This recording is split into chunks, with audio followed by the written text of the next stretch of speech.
Heyrðu, gaman að vera með ykkur hér í dag og alltaf gaman að sjá hvað eru mörg sem að komið á og eru með okkur á þessum fundum. En eins og fram hefur komið hjá fyrri ræðumönnum í dag, að þá getum við svo sannarlega verið stolt af því sem raforku uppbyggingin hefur fært okkur til þessa. Og ef ég horfi bara svona til minna kynslóðar, að þá man ég ekki eftir öðru en að við höfum bara haft næga orku, hvort sem það er bara heima eða í vinnunni. Amma og afi, þau hafa nú líklega aðeins aðra sögu að segja, en stóra spurningin í dag er hver verður saga barnabarnanna okkar. Samkvæmt orkustefnu stjórnvalda, að þá skal orku þörf samfélagsins alltaf vera uppfyllt. Mér finnst áhugavert að í þessari stefnu að þá kemur samt ekki fram hver þörfin er. En það er áhugavert að velta líka fyrir sér hvernig lentum við í þessari stöðu sem er komin upp í dag. Þessari brýnu þörf, varðandi raforkuöflun og að sjá samfélaginu fyrir raforku bara á allra næstu árum. Er það að þörfin er ekki vel skilgreind í þessari stefnu? Eða er það svona, hvað ég að segja, er það súpa seyðið að vissi svona ákvörðunarfælni stjórnmálanna og stjórnsýslunnar síðastlinn, rúman áratug? Dæmi hver fyrir sig, en af öllum framkvæmdum sem hægt er að sækja leyfi fyrir hér á landi, þá tel ég að akkúrat í dag sé líklegast erfiðast að fá leyfi fyrir uppbyggingu nýrra virkjana, vinnslu á hreinu grænu orkun okkar og eins og Hörður komst inn á orði áðan sem er svolítið samofin okkar sjálfsmynd sem þjóð. Ég sjá upp á skjánum, þetta eru mörg leyfi, margir sem koma að, það eru vissulega ekki allir þessir sem að, öll þessi leyfi sem við þurfum í hvert skipti, en að jafna er þetta 12 heimildir og leyfi. Og í okkar bransa og í þessu ferli, þá er ekki í boði að halla sér að okkar sér íslenska þjóðarmottói þetta reddast. Það er að mörgu að hyggja, margir sem koma að, þetta er mikil vinna fyrir marga og oft mikið álag á lítil sveitarfélög og stofnanir sem eru því miður oft undirmannaðar til að sinna þessu mikilvægum verkefnum samfélagsins. En þetta gefur ykkur svona yfirlit yfir svona umfangið og síðan ákvað ég að skella upp svona tímalínu ef allt gengur óskum. Þá er þetta 3 kjörtímabil frá því að orkukostur er lagður inn í rammaáætlun og þangað til er hægt að gangsetja. Vissulega kannski smá einföldu mynd sem ég skelli upp hér í dag, en þetta er samt raunsætt yfirlit.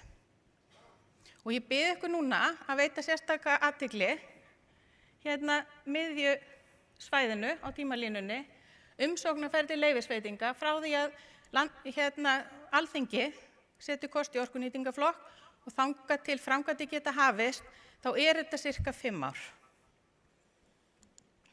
En mér finnst nú alltaf skemmtilegra að skoða raundæmi, hvernig gerast hlutirnir svona í alvöru og Hvammsvirkjun liggur jú vel við, hann er mikið í umræðunni og þá þurfum við að fara 26 ár aftur í tímann.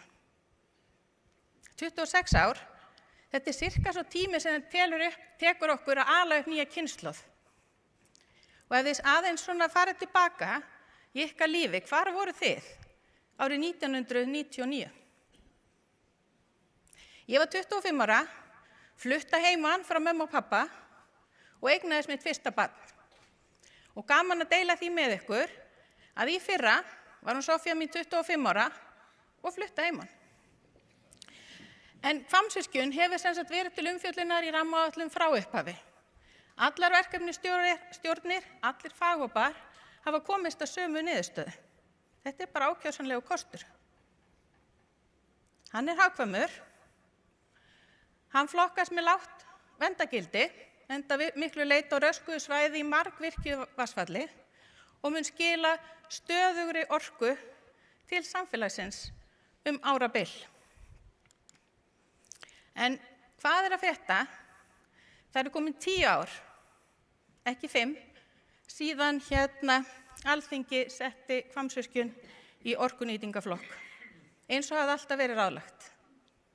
10 ár, þetta er svona ein grunnskóla ganga, og ef enga tafir hefði orðið í ferlinu, að þá telst mér til að við værum svona það bil að fara að gangsetja Hvammsvirkjun nú í haust. Og þá er spurning, værum við í þessari brýnu þörf, í þessari stöðu sem komin er upp í orkumálum?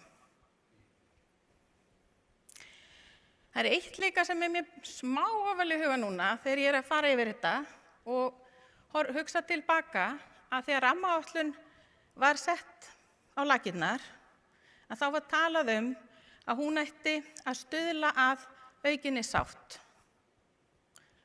Ég veit ekki hver ykkar upplifun, en mín upplifun akkurat í dag er svo að það markmið hefur ekki náðst. En frá 2015 eða síðastliðnum áratug þá hafa 8 stjórnvaldsákvarðanir verið kærðar, 11 kærumál og þetta er yfir 30 kærur sem hafa borist, en eingöngu 2 hafa leyfi verið felld úr gildi. Og bæði skiptin er það vegna formgalla. Ekkert efnislegt sem hefur komið fram, varðandi framkvæmdina sjálfa, útfærslu hönnunar, vinnulag okkar hjá Landsvirkjun, formgallar sem hafa seinkað framkvæmdum. Og ég hef nú ekki tíma, ég fekk ekki það mikið tíma, ég gæti farið alveg á dýptina með ykkur í ástæður þess að leyfin voru ógild. En ég ætla að gera svona heiðarlega tilraun til að kjarna þetta aðeins fyrir ykkur. Að fyrir 2 árum, árið 2023, að það vorum við nú næstu komin í mark, vorum komið virkjunarleyfið. Og þá kemur úrskurður umhverfis- og auðlindanefndar. Nei. Já, það er úrskurðarnefndin. Ég veit ekki hvort ég er að rugla núna nefndarheitum á Alþingi eða þessari nefnd, en allavega úrskurðarnefndin. Hún úrskurðar í janúar 2023 að Orkustofnun sem veitti leyfið hefði átt að eiga meira samtal við Umhverfisstofnun. Og þá sérstaklega vatnaáætlun sem hefði þá nýlega tekið gildi. Þannig að niðurstaðan var meira samráð á milli stofnana. Gott og vel. 2 árum síðar, bara núna í janúar, þá var búið að gefa út virkjunarleyfið aftur, búið að endur útgefa leyfið, og þá kemur dómur héraðsdóms. Og hann fellir virkjunarleyfið líka úr gildi. Og þá á þeirri forsendu að í raun og veru hafi Orkustofnun og Umhverfisstofnun í raun og veru bara ekkert tilefni til þess að ræða saman. Það hafa bara ekki forsendu til þess. Af því að Umhverfisstofnun hefur samkvæmt héraðsdómi ekki heimild til þess að veita þá heimild sem nefndin vildi að Orkustofnun vildi ræða við Umhverfisstofnun. Hvað segir maður núna? Ég held að í rauninni það er orðið það flókið að komast í mark að ég held að það þurfi aðeins að fara að skoða þetta ferli og taka þau upp og jafnvel einhverju leyti frá grunni. En svona gæti þetta litið út.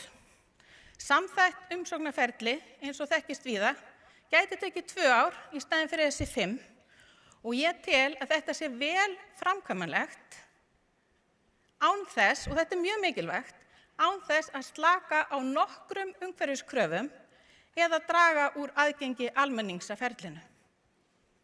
Og eftir 20 ár að vinna í þessu ferli, að þá held ég að það væri raun og veru bara verið að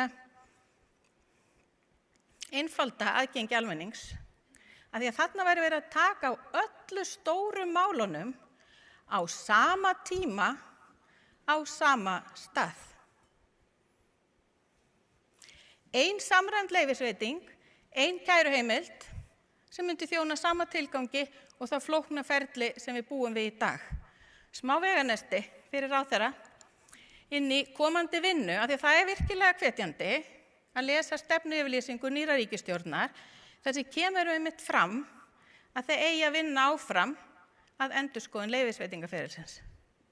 En einnig atvinnustefnan.